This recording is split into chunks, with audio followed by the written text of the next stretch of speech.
சித்தர் பூமி. மனசு வந்து பார்த்தீங்கன்னா எதை நோக்கி இயக்குகிறது அப்படின்ற ஒரு விஷயத்தை பற்றி ரெண்டு விதமாக பேசணும். எனக்கு சுகத்துக்காக நான் காரே வாங்கணுமா, இல்லை கார் தான் வாங்கி என்கிட்ட கார் இருக்குன்னு காட்டிக்கணுமா? மனசில் ஒரு விஷயம் கேட்கும், ஓகேங்களா, அது வந்து எனக்கு சாதகமாக இருக்கா இல்லையா? ஆசையே துன்பத்திற்கு அறிகுறி, இதெல்லாம் நம்ம தத்துவமே கிடையாது. இப்போது சிம்ம லக்னங்களுக்கு வந்து பார்த்திங்கன்னா மனம் சம்மந்தப்பட்ட விஷயங்கள்லாம் கொஞ்சம் அழுத்தமாக இருக்கக்கூடிய தன்மை அப்படின்ற மாதிரி இருக்கும். இந்த டைம்லலாம் வந்து மன அழுத்தம் அதிகமாக இருக்கக்கூடிய தன்மை இருக்கும்னு சொல்லலாம். இந்த மன அழுத்தத்தில் நிறைய பேருக்கு தூக்கமே வராது. இவங்களுக்கு தான் வந்து நம்ம என்ன சொல்லுவோம் அப்படின்னு பார்த்தீங்கன்னா, நீங்கள் மலர் மருந்து எடுத்துக்கோங்க, ஓகேங்களா, மனசை பற்றி கவலைப்படாதீங்க, ஃப்ரீயாக விடுங்க, எதை பற்றியும் கவலைப்படாதீங்க, மனசு உங்ககிட்ட தான் இருக்குது. மனசு வந்து அரூபமான ஒரு விஷயம், அது இருக்கிறது எங்கே இருக்குன்னு நம்ம தான் சொல்ல முடியும். இடம்னு ஒன்று கிடையாது, ஓகேங்களா, இடம்னு கிடையாது. உடலில் எல்லா செல்லுலேயே இருக்குன்னு சொல்லலாம் மனசை. அப்போது இந்த மனசை பற்றி நீங்கள் கவலைப்படாதீங்க. மனசு ஒரு அழுத்தம் இருந்ததுன்னா தூக்கமே வராத தன்மைன்னு இருக்கும். அதனாலேயே இவங்களுக்கு சுகர் பிபி எல்லாம் ரைஸ் ஆகிறதுக்கு உண்டான தன்மை இருக்குது அப்படின்ற மாதிரி சொல்லலாம். இவங்களுக்கு வேறு ஏதாவது வழிமுறைகள் சொல்லலாமா, எதாவது ஆராய்ச்சி பண்ணுறது? கண்டிப்பாக இவங்க இப்போது ஈஸியாக அவங்களால என்ன பண்ண முடியுமோ ஆராய்ச்சி சம்மந்தப்பட்ட விஷயத்தின் மூலமாக, மனம் சம்மந்தப்பட்ட ஆராய்ச்சி. நிறைய பேர் இந்த டைமில் வந்து சைக்காட்ரிக் சம்மந்தப்பட்ட துறையை எடுத்து கூட படிக்கலாம்.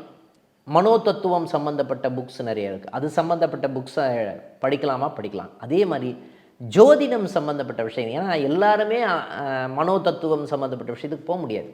அப்போது எளிமையான வழிமுறை என்ன அப்படின்னு பார்த்தீங்கன்னா, ஜோதிடம் சம்மந்தப்பட்ட விஷயத்தை ஆராய்ச்சி செய்து படிக்கலாமா அப்படின்னா படிக்கலாம்னு சொல்லலாம். ஏதாவது ஒரு ஆராய்ச்சி இவங்க பண்ணியே ஆகணுன்ற மாதிரி அமைப்பு இருக்குதுன்னு சொல்லலாம். கன்னி லக்னம் சார், கன்னி லக்னத்துக்கு இவங்க மனம் எப்படி இருக்கும்? இந்த காலகட்டம் வந்து மனக்கடன்னு சொல்லுவோம் நம்ம. இந்த மனம் சம்மந்தப்பட்ட விஷயங்கள் கடன் அதிகமாக இருக்கக்கூடிய தன்மை அப்படின்ற மாதிரி நிகழ்வு இருக்குதுன்னு சொல்லலாம். அப்போது இவங்க ஏதோ ஒரு விட்ட குறையாக ஏதாவது ஒரு வேண்டிக்கிட்டு விட்டுருப்பாங்க. குலதெய்வம் சம்மந்தப்பட்ட விஷயத்துக்கு ஏதோ ஒரு வேண்டிக்கிட்டு நம்ம பண்ணாமல் இருப்பாங்க. அதுவே போட்டு அரிச்சிக்கிட்டே இருக்கும். மனம் வந்து இவங்களுக்கு கன்னியா லக்னம் போகும்போது மனமே 5ஆம் இடத்துக்குரியவன் சனி பகவான்னு சொல்லும்போது மனமே வந்து ஸ்லோவாக வேலை செய்யும். ரொம்ப ப்ராக்டிக்கலாக இருக்கும். ஆமாம், இருக்கும், ரொம்ப ஸ்லோவாக இருக்கும். அப்போது இந்த ஸ்லோவாக இருக்கும் பொழுது இவனுடைய மனம் சம்மந்தப்பட்ட விஷயங்கள் ஏதோ ஒரு பிரச்சனையை நோக்கியே போயிட்டே இருக்கும்னு சொல்லலாம். நிறைய பேருக்கு இந்த மனம் சம்மந்தப்பட்ட விஷயங்கள் வரும்போது டைரெக்டாக என்ன பண்ணுவாங்க, இந்த விஷயத்தை எல்லாமே வந்து பார்த்திங்கன்னா பெண்கள்கிட்ட காமிச்சிடுவாங்க. ஓகேங்களா, இந்த அழுத்தம் இருக்குமா அவங்களுக்கு இருக்கும்னு சொல்லலாம். ஓகேங்களா, இந்த அழுத்தத்தை இவங்க வந்து அவாய்ட் பண்ண வேண்டிய ஒரு காலகட்டாயம்னு சொல்லலாம். துலா லக்னம் அப்படின்னு வரும்போது இவங்களுடைய மனசு எப்போவுமே வந்து சொத்து வாங்கணும்னு சொல்லுவோம். வீடு வாங்கணும், வண்டியை மாற்றணும், அது சம்மந்தப்பட்ட எண்ணங்கள் தான் அவங்களுக்கு மனசு ஃபுல்லாகவே ஓடும்னு சொல்லலாம். இப்போ இவங்களுடைய கனவுகள் எல்லாம் நிறைவேறுமா? இவங்களுடைய கனவுகள் எல்லாமே வந்து சொத்து சம்மந்தப்பட்ட பொருளாதாரம் சம்மந்தப்பட்ட விஷயத்துக்கு எல்லாமே நிறைவேறுவதற்கு உண்டான தன்மை இருக்குமா அப்படின்னா, இந்த மனசுக்கு யாருக்கெல்லாம் துலா லக்னம் போகிறதோ அவங்களுக்கு சாதகமாக இருக்கக்கூடிய தன்மை இருக்கும்னு சொல்லலாம். விருச்சிக லக்னம் சார், ஏற்கனவே ஒரு தடவை சொன்னீங்க, இருந்தாலும் இந்த இடத்துல எப்படி இருக்குன்னு. கரெக்டு. இப்போ விருச்சிக லக்னம்னு சொல்லும்போது இவங்களுக்கு தான் லா ஆஃப் அட்ராக்ஷன் நம்ம சொன்னோம். ஏன்னா இவங்க ஏதாவது படிக்கணும்னு நினச்சாங்க அப்படின்னு சொன்னாவே, ஒரு தடவை சொன்னாவே போதும், இவங்களுக்கு படிப்பு சம்மந்தப்பட்ட விஷயங்கள் அந்தளவுக்கு ஃபேவரபுளாக வரும். இவங்க மனம் மொத்த படிப்புன்னு சொல்லுவோம் இல்லையா, மனம் மொத்த படிப்பு அப்படின்ற ஒரு விஷயமா இருந்தாலும் சரி, அது இல்லாமல் உபதேசம் சம்மந்தப்பட்ட விஷயங்கள் இவங்களுக்கு சாதகமாக இவங்க ஆத்மார்த்தமாக ஒரு விஷயத்தை சொல்கிறாங்கன்னு வச்சுக்கோங்களேன், அது பலிக்கும்னு சொல்லுவோம். இங்கே இப்போ ஒரு அஸ்ட்ராலஜர் இருந்தாருன்னு வச்சுக்கோங்களேன், ஒரு கட்டம் பார்க்காமையே ஆத்மார்த்தமாக சொல்லுவார். அந்த ஆத்மார்த்தமான விஷயங்களே இவங்களுக்கு பலிக்கக்கூடிய தன்மை அப்படின்ற மாதிரி நிகழ்வு இருக்குன்னு சொல்லலாம். இந்த குருத்தன்மை இருக்கிறதுனால, இந்த குருவாக இருக்கிறதுனால, விருச்சிகத்துக்கு 2-5 கோடின்னு குருவாக இருக்கிறதுனால அதனுடைய நன்மை ஏதாவது? கண்டிப்பாக இருக்குது. அவனுக்கு வந்து நிறைய வந்து இந்த ஜோதிடம் சம்மந்தப்பட்ட விஷயங்கள், கன்சல்டன்சி சம்மந்தப்பட்ட விஷயங்கள், பொருளாதாரம் சம்மந்தப்பட்ட விஷயமாக தான் சரி, இவங்களால நல்ல கைடன்ஸ் கொடுக்க முடியும்னு சொல்லலாம். கைடன்ஸ் வந்து இன்னொருத்தர் கைடன்ஸ் கொடுக்கும். இப்போது ஒரு எக்ஸாம்பிள் சொல்லணும் அப்படின்னா, ஏதாவது இன்வெஸ்ட்மெண்ட் பண்ணணும் அப்படின்னு ஒருத்தர் கேட்குறாருன்னு வச்சுக்கோங்களேன், அவங்களுக்கு கைடன்ஸ் கொடுக்கணும் அப்படின்னு சொன்னால் இவங்க அந்தளவுக்கு சூப்பராக கேப்பபிளாக கைடன்ஸ் கொடுப்பாங்க. பொருளாதாரம் சம்மந்தப்பட்ட கைடன்ஸ் நல்லா கொடுப்பாங்கன்னு சொல்லலாம். இப்போ தனுசு லக்னம் சார், இப்போ தனுசு லக்னத்துக்கு மனசு வந்து பார்த்திங்கன்னா அதிகமான அழுத்தம் அதிகமாக இருக்கக்கூடிய தன்மை இருக்கும். பிபி சுகர் எல்லாம் ஜாஸ்தியாக இருக்கக்கூடிய தன்மை இந்த தனுசு லக்னம் வரும்போது இருப்பதற்குண்டான தன்மை இருக்குமா? இருக்கும்னு சொல்லலாம். நான் வந்து ட்ராவல் பண்ணிகிட்டே இருக்கணும்னு நினைப்பாங்க. அதே மாதிரி நான் வந்து ஏதாவது ஒரு கோயிலுக்கு போகலாம், முருகன் கோயிலுக்கு போகலாம் அப்படிங்கிற மாதிரிலாம் திங்கிங் வந்து இவங்களுக்கு போயிட்டே இருக்கும். மன அழுத்தம் அதிகமாக இருக்கக்கூடிய ஒரு காலகட்டம் அப்படின்னு சொல்லப்படுகிற நிகழ்வுகள் இருக்குமா? இருக்கும்னு சொல்லலாம். ஏன்னா இந்த காலகட்டத்தில் தான் இவங்களுக்கு குலதெய்வமே இல்லைன்ற மாதிரி அமைப்புலாம் வரும். ஓகேங்களா? இந்த சம்மந்தப்பட்ட எல்லா விஷயங்களும் இந்த மனம் சம்மந்தப்பட்ட விஷயங்கள் அது அழுத்தத்தை கொடுக்குமா? கொடுக்கும்னு சொல்லலாம். இந்த காலகட்டத்தில் வந்து நான் வந்து வெளியூர் போகிறது, வெளிநாடுக்கு போகிறது, விரயம் பண்ணுறதே ஒரு சுகமான ஒரு தன்மையை கொடுக்குமா அப்படின்னா கொடுக்கும்னு சொல்லலாம். மகர லக்னம். இப்போ மகர லக்னம் அப்படின்னு சொல்லப்படுகின்ற விஷயமே கொஞ்சம் இந்த பொருளாதாரம் சம்மந்தப்பட்ட விஷயமா இருந்தால் சரி, ஆசைகள் அதிகமாக இருக்கக்கூடிய தன்மை இருக்கும். First point. ரெண்டாவது பாயிண்ட்டு, அதுவும் முக்கியமாக இந்த வேலை சம்மந்தப்பட்ட விஷயத்தில் ஆசை ஜாஸ்தியாக இருக்கும். நான் பிஸ்னஸ் பண்ணலாமா அப்படின்ற ஒரு அழுத்தமாக இருக்குது. இந்த பிஸ்னஸை விட்டு இன்னொரு பிஸ்னஸ்க்கு மாறலாமே, இந்த பிஸ்னஸை விட்டு இன்னொரு பிஸ்னஸ்க்கு மாறும்போது எனக்கு பொருளாதாரம் சம்மந்தப்பட்ட விஷயங்கள் நிறைய கிடைக்குமே அப்படின்னு திங்க் பண்ணி என்ன பண்ணுவாங்க, மன அழுத்தத்தை இவங்க ஏற்படுத்தி கொள்வார்கள் அப்படின்னு சொல்லலாம். மாற்றலாமா கூடாதா? இந்த டைமில் மாற்றலாமான்னா மாற்றவே கூடாதுன்னு சொல்லுவோம் நம்ம. அவங்களுடைய கிரகத்தை வச்சு, சுக்கிர பகவானுடைய தன்மையை வச்சு நம்ம சொல்லலாம்.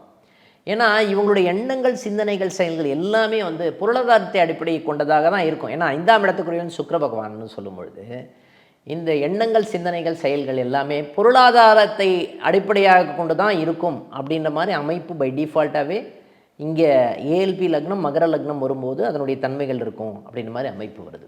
கும்பலக்னம். கும்பலக்னம் அப்படின்னு வரும்போது இவங்களுடைய மனசு வந்து எப்போவுமே சார் ஒரு டென்ஷன்லேயே இருக்கும், ப்ரெஷர்லேயே இருக்கும். அப்போது இவங்களும் வந்து பார்த்திங்கன்னா ஆய்வு சம்பந்தப்பட்ட, ஆராய்ச்சி சம்பந்தப்பட்ட, நான் வந்து இவங்க திங்க் பண்ணுறதுக்கு ஆப்போசிட்டாக வந்து பார்த்திங்கன்னா இவங்களுடைய மனசு வந்து ஃபாஸ்ட்டாக போகும். இவங்களுக்கு அறிவு அதிகமாக இருப்பதே வந்து பெரிய பிரச்சனைன்னு சொல்லலாம். இந்த அறிவு வச்சியே வந்து நிறைய குழப்பிக்கொண்டே இருப்பார்கள் அப்படின்ற அமைப்பு இருக்கா? இருக்குன்னு சொல்லலாம். எப்பவுமே 2 விஷயங்கள் இருக்குது. அதாவது அறிவாளி, புத்திசாலின்னு சொல்லுவாங்க. அறிவாளி அப்படின்னு சொல்லப்படுகின்ற விஷயமும் சரி, புத்திசாலி வந்து எல்லா இடத்துலையும் வந்து வெற்றி பெற்றுக்கொண்டு வந்து விடுவாங்க. ஆனால் அந்த அறிவாளின்னு சொல்லப்படுகின்ற விஷயம் இந்த காலகட்டத்தில் இவங்களுக்கு சாதகமாக இருக்குமானா இருக்காது.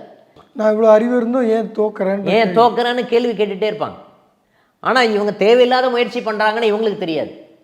இப்போ முயற்சிகள் சம்மந்தப்பட்ட விஷயங்கள் தேவையில்லாத முயற்சி பண்ணுறாங்க, அதனால் தோக்குறாங்கன்னு இவங்களுக்கு தெரியாது. ஆனால் இவங்க என்ன பண்ணுவாங்க, மனசால் நான் வெற்றி பெற்றுவேன், நான் ஒரு பெரிய பிஸ்னஸ் மேன் அப்படின்ற மாதிரி திங்க் பண்ணுவாங்க இவங்க ஆக்சுவலாக. ஓகேங்களா? அது சம்மந்தப்பட்ட முயற்சிகள் பிரம்மாண்டமாக இருக்குமா? இருக்கும். நான் சொல்கிறதான் கரெக்டுன்னு வேறு திங்க் பண்ணுவாங்க, அடமெண்ட்டாகவும் இருப்பாங்க. அந்த மாதிரி இருக்கும் பொழுது இவங்களுடைய எல்லா தொழிலும் ஃபெயிலியர் ஆவதற்குண்டான தன்மை இருக்குமா? இருக்கும். அதனால் இந்த காலகட்டத்தில் வந்து இதை கவனமாக செயல்படுத்துதல் நல்லம் அப்படின்னு சொல்லலாம். இப்போ மீன லக்னம். இப்போ ஏஎல்பி லக்னம், மீன லக்னம் அப்படின்னு சொல்லும்போது 5ஆம் இடத்துக்குரியவன் சந்திர பகவான். இவருக்கு வந்து எப்போவுமே வந்து பார்த்திங்கன்னா மீன லக்னம் வரும்போது 2 விதமான மைண்ட் செட் இருக்கும்.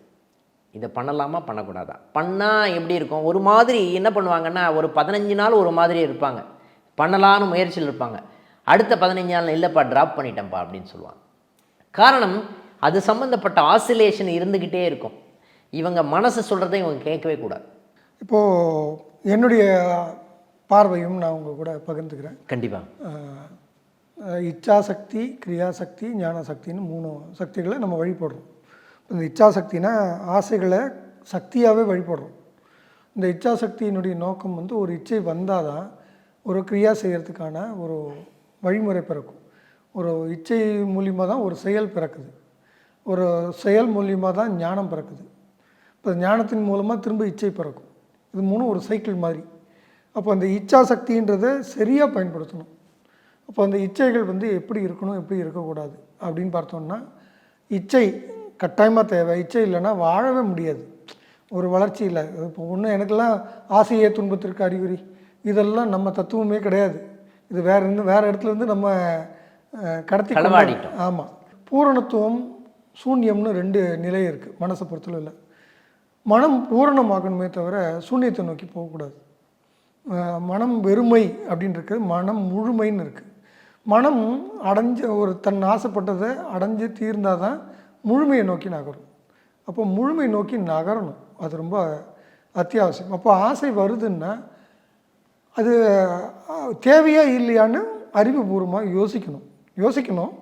யோசனையே ரைட்டு தப்புன்னு இல்லை. ஏன்னா லாஜிக்கல் திங்கிங், எமோஷனல் திங்கிங் 2மே இருக்குது.